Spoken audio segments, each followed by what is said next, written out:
Bienvenue sur Réveille ta parentalité consciente avec Anaïs Castillo et Héloïse Grener, le podcast pour les parents. Aujourd'hui, j'aimerais venir partager avec vous une manière pour vous qui va vous permettre de vraiment vous sentir beaucoup plus apaisé et beaucoup plus sereine dans votre vie de tous les jours. Et pour ça, je vais vous inviter à observer différentes parties de vous parce que c'est exactement l'outil que je vous propose aujourd'hui et qui, moi, m'aide vraiment au quotidien pour pouvoir avancer. Par exemple, il y a certains moments où je me dis, mais pourquoi est-ce que je suis fatiguée? Mais pourquoi est-ce que je suis malade? Mais pourquoi est-ce que j'y arrive pas? Mais pourquoi est-ce que j'arrive pas à me concentrer, etc., etc. Et j'ai eu différentes phases dans mon développement. Il y a eu des phases où j'étais dans la compréhension. Bah oui, c'est normal que tu sois fatiguée, nanana. Il y a des moments où j'étais juste dans j'ignore totalement. Il y a des moments où j'étais dans je vais m'engueuler de penser ça de moi et donc du coup je m'auto-flagelle toute seule. Et là, je suis dans une phase qui m'aide beaucoup. Et cette phase-là, c'est de faire intervenir mon côté totalement à l'opposé et de me dire non mais attends, mais avec beaucoup d'amour et de bienveillance, hein. Non mais attends, c'est normal que tu sois malade. C'est toi qui le demandes. Tu voulais que 2025 ce soit une année pendant laquelle tu puisses ralentir, que tu puisses véritablement faire des actions ciblées et pas t'éparpiller. Et bah à chaque fois que tu déroges à la règle, et bah bim, on te remet au lit. Parce que tu comprends pas, allez, c'est toi qui as demandé. Vous voyez, et en fait, je viens me mettre en état de coach avec moi-même. Par exemple, quand je vais me dire putain, ça m'énerve, j'arrive pas à faire ça alors que je sais pas, je comprends pas pourquoi moi j'y arrive pas alors que plein d'autres y arrivent. Et là, je me dis, mais attends, c'est normal. Tu dis que tu veux faire ça, mais regarde combien de temps tu y consacres. Il y a des gens, c'est leur vie. Ils consacrent leur vie à ça, et toi, tu penses que c'est parce que t'as passé 2 heures dessus que ça y est, t'es une experte. Bah non, bien évidemment que c'est normal. Et vous voyez, je viens confronter mes différentes parts avec cette posture-là en face de moi, comme un adulte en état coach, et qui ramène les pieds sur terre, et qui sort du triangle de Cartman, en disant reprends tes responsabilités, arrête de faire ta victime, arrête de faire ton caliméro, ça ne sert strictement à rien, déjà ça va nous avancer à rien. Et une fois qu'on a fait cette partie-là, par exemple, ça peut être aussi j'en ai marre, ça peut être quoi? Ça peut être ouais, j'en ai marre de pas avoir la motivation, j'en ai marre de pas être motivée ou autre. Et là, il y a cette partie-là de moi qui va dire mais attends, dis-moi pas que t'es pas contente de rien faire en fait. Et là, il y a ce truc de, à la fois, je suis contente parce que ça apaise quelque chose en moi, mais d'un autre côté, ça vient créer de la frustration parce que j'arrive pas à avancer comme je le voudrais. Et là, on vient réaligner toutes les envies qu'on a, la vision qu'on a, et on vient rééquilibrer les parties. Donc, à chaque fois qu'il nous arrive quelque chose avec lequel on n'est pas satisfait, l'idée n'est pas de s'auto-flageller, l'idée c'est pas de faire un Calimero bis qui vient parler au Calimero numéro 1, et juste de se dire ok mais attends, ce qui t'arrive c'est ok, ça fait partie de la vie. Et tout ça, ça nous permet déjà de très très rapidement reprendre la responsabilité de se dire ok en fait qu'est-ce que je veux? Qu'est-ce qui est cool dans le fait d'être malade? Qu'est-ce qui est cool dans le fait de ne pas être motivé?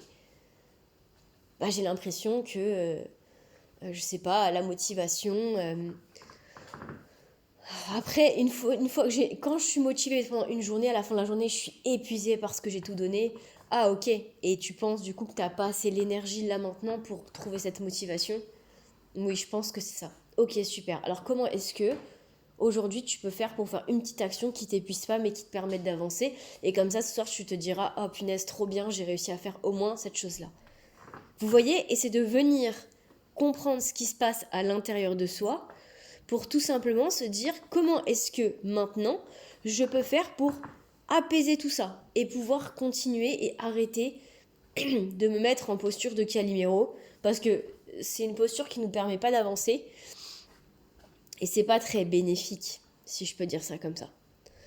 Donc voilà, tout ça pour vous dire que cet outil-là m'aide énormément Et je le trouve ultra puissant pour moi. Dans ma manière de voir les choses, dans ma manière de faire, je trouve que c'est très apaisant parce que j'ai vraiment l'impression que j'ai toutes les clés en moi et que j'ai besoin de personnes pour réussir à comprendre ce dont j'ai besoin. Et ça, c'est important. Avant d'en arriver là, j'ai beaucoup travaillé sur moi, je me suis beaucoup remise en question, j'ai beaucoup douté, j'ai beaucoup pleuré, je me suis beaucoup détestée, mais on n'est pas obligé de passer par tout ça. On peut prendre un raccourci en écoutant cet audio et en comprenant que potentiellement notre chemin il est par ici, même si c'est ok d'entendre ça et de faire complètement l'inverse parce qu'on a besoin de tester autre chose. Mais au moins vous savez que vous avez une proposition de cheminement que je vous partage aujourd'hui, mais vous pouvez ou non le suivre, c'est à vous de voir, vous savez mieux que personne ce qui est bon pour vous. Et ce que j'aime bien avec cette posture, ce que je me suis rendu compte, c'est que avant, très souvent, quand je faisais mon Calimero et que j'avais mon Calimero bis qui intervenait, ça me faisait plaisir, ça me faisait du bien. J'avais l'impression que j'avais le droit de me plaindre. J'avais l'impression que j'étais légitime de me plaindre. Après, quand je m'auto-flagellais, je me disais, bah voilà, tu vois, tu mérites que ça. Tu mérites que la souffrance et parce que voilà, tu t'écoutes pas, tu mérites que ça. Et maintenant, avec cette posture-là, je me dis, ok, en fait, là, ce que tu es en train de mettre en avant, c'est que tu as besoin de te reposer et tu as le droit d'avoir besoin de te reposer, mais arrête de te plaindre que tu attires ça dans ta vie, vu que finalement, c'est ce que tu veux. Et là, j'arrive dans un postulat de je comprends pourquoi, ça me rassure, et effectivement, je crois qu'on est sur ce sujet-là. Mais est-ce que j'ai envie que ça reste comme ça ? Est-ce que j'ai envie de l'ajuster ? Et on vient comme ça travailler avec soi-même, à l'intérieur de soi-même. J'espère que c'est clair. Dites-moi en commentaire si vous comprenez ce que je dis, parce que des fois je pars très très loin dans ma manière de penser, dans ma manière de vous transmettre les choses. Je vais dans mon esprit et je m'en vais, sans savoir où ça me mène. Mais en tout cas, sachez que ça peut vraiment vous apporter de nouvelles pistes pour vous aider, vous, à agir au quotidien. Ce que je voulais vous dire, c'est que je reste persuadée que plus on travaille sur ça en interne avec nous-mêmes, et plus c'est incroyable à quel point, bien évidemment, ça a de l'impact sur nous, mais on le voit parce que ça a de l'impact sur les personnes qui sont autour de nous et les personnes que l'on aime véritablement. On est beaucoup moins à fleur de peau, on est beaucoup plus en capacité d'exprimer ce qu'on ressent, d'exprimer nos peurs, d'exprimer, on va dire, ce qui nous contrarie, sans inconsciemment essayer de faire payer à l'autre ce qu'il n'arrive pas à combler chez nous. Plus vous arrivez à le faire vous en perso, et plus vous verrez à quel point vos enfants réussiront à le faire avec vous. Parce que s'ils se rendent compte que quand on n'est pas bien, on peut attaquer les autres, et que, entre guillemets, ouais, j'ai le droit d'attaquer les autres parce que je suis pas bien, alors ils feront exactement la même chose avec vous, et vous pourrez leur reprocher qu'ils le fassent. J'espère que vous avez aimé ce nouvel épisode de Réveille ta parentalité consciente avec Anaïs Castillo et Héloïse Grener, notre podcast. J'espère sincèrement que vous avez pris autant de plaisir à l'écouter que nous avons eu à vous le partager.